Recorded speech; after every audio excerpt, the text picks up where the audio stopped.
Couple of years back, while on a visit to the USA, I met Prem Singh, name changed, somewhere in the Baltimore area. One evening, we had gone to eat dinner in a good Indian restaurant. Prem Singh was the owner of the restaurant and belonged to Jalandhar, Punjab, India.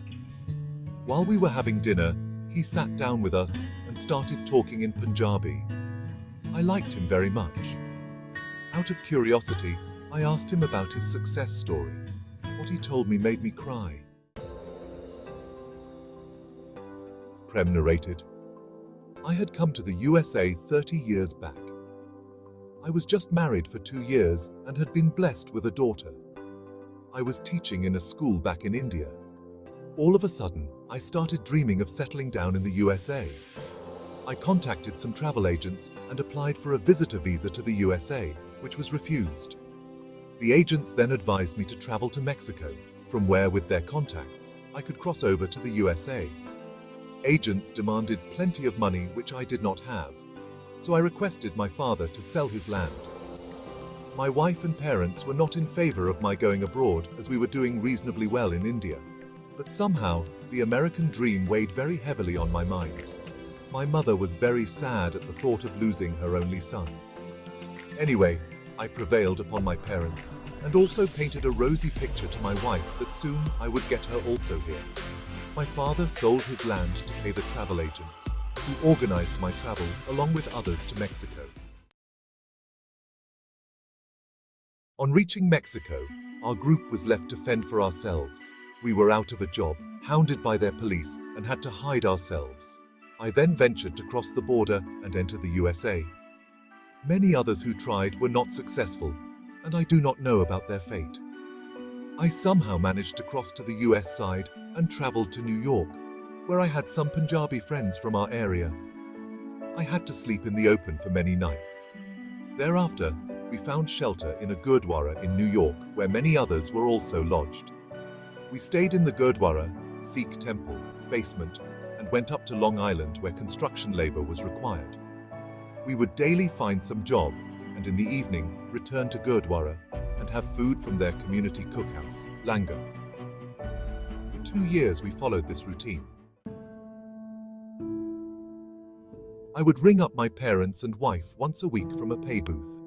I started missing my young daughter and wife now, but I could simply not go back as re-entry would be very difficult. I got information that my mother was very sick and she was remembering me. I spoke to her on the phone and sent some money for her treatment, assuring her that I would visit soon, although deep down, I knew it wasn't possible as my entire effort would be shattered.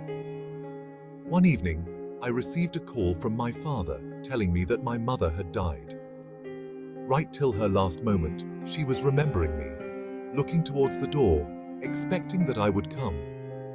That evening, I cried and couldn't eat my food. Somehow, I composed myself and visited a local Gurdwara, praying for peace to her soul. Anyway, years kept on passing. It was about 12 years since I had come to the USA. I was in touch with my wife and daughter only on the phone. I missed them very much. By this time, due to some legislation, illegals were told to file their papers for work permit, and I was hoping that the relief would come soon. In the meantime, my father became very sick. He wanted me to come and meet him at once. I kept on waiting for being regularized so that I could travel, but it was too late, and my father also died. I again visited a local Sikh temple, prayed for his soul, and consoled myself. Finally, after 16 years of my stay, I managed to get a proper work permit. This led to the grant of a green card after another 3 years. By now, I had saved enough money and bought a small restaurant. I also visited my family in India and met my wife and daughter. My daughter was now 20 years of age and was very pretty. She was overjoyed on seeing me.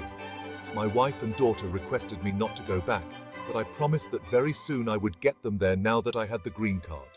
So I filed a petition for them, which took another 5 years, by which time I had become a citizen. I then went to India and brought my wife and daughter here. My wife had turned about 50 and daughter 25 now. On the professional side, I did well. Sold my small restaurant and bought a big restaurant.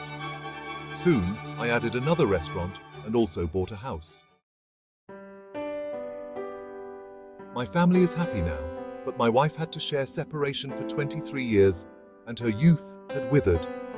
My daughter never saw the love and affection of her father for a long time. I do not know what answer I would give to my parents when I meet them in heaven. Every success has its price. Perhaps Prem's next generation would definitely enjoy the American dream. I was imagining the feelings of his parents at their dying moments, and my eyes were wet with tears. There are still many Prems in the USA waiting for a miracle to happen, with their families silently suffering back home. Please subscribe to the channel for more motivational real-life stories.